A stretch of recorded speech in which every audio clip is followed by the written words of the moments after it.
girls, Pastor Jonathan here. Now I know today we've been talking a lot about instructions, and not just any kind of instructions, but weird instructions. And I was wondering if you knew that in the Bible there are tons of stories about God giving weird instructions to different people.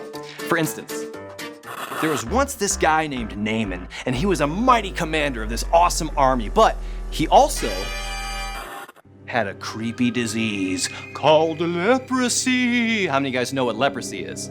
Well, it's this gross sickness where your skin starts to get all scabby all over you and then it just falls off your body. Yeah, pretty gross. Sorry if I made you throw up.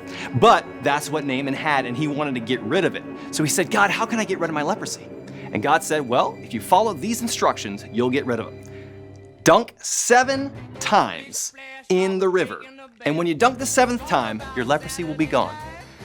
Now, I know some of you guys don't even like taking 1 bath a day, let alone 7 in a row.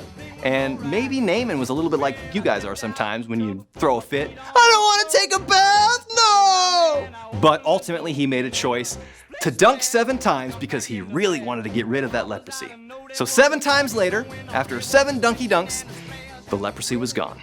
Amazing story, huh? I guess following weird instructions sometimes pays off, but this is my favorite story of them all. You remember Peter? He was one of Jesus' best friends, and one day he really needed some money, so he asked Jesus for help. And Jesus said, here's what you're gonna do.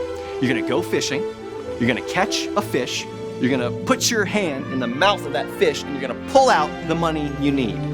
Now that's weird. I don't care who you are. But Peter knew Jesus, and he knew that Jesus normally had some pretty good ideas.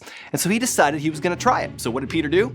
He went fishing, he caught a fish. I don't know if it was this big, but it was a fish. And then he put his hand in the mouth of the fish and voila, exactly the amount of money he needed. Isn't that crazy?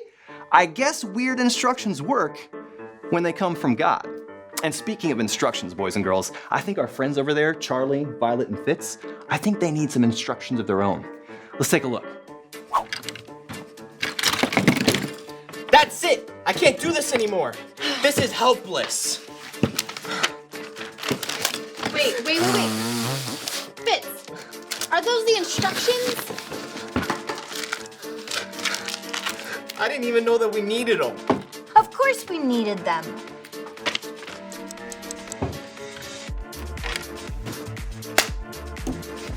Boys and girls, just like God had an amazing plan for Naaman, who was healed of leprosy, and Peter, who got some money out of the mouth of the fish, God has an amazing plan for you too. But you just have to make a choice. And what is that choice? To listen to the instructions, even if you think they're a little bit weird. After all, God's plan for you is big, and you have to awaken it. Which reminds me of our big idea. You guys remember it from last week? It's God has a plan for me. So I think we should do it all together. What do you think? Okay, let's stand up on our feet, detectives, and let's do it together. 1, 2, 3. God has a plan for me. That was amazing. Slow motivational clap.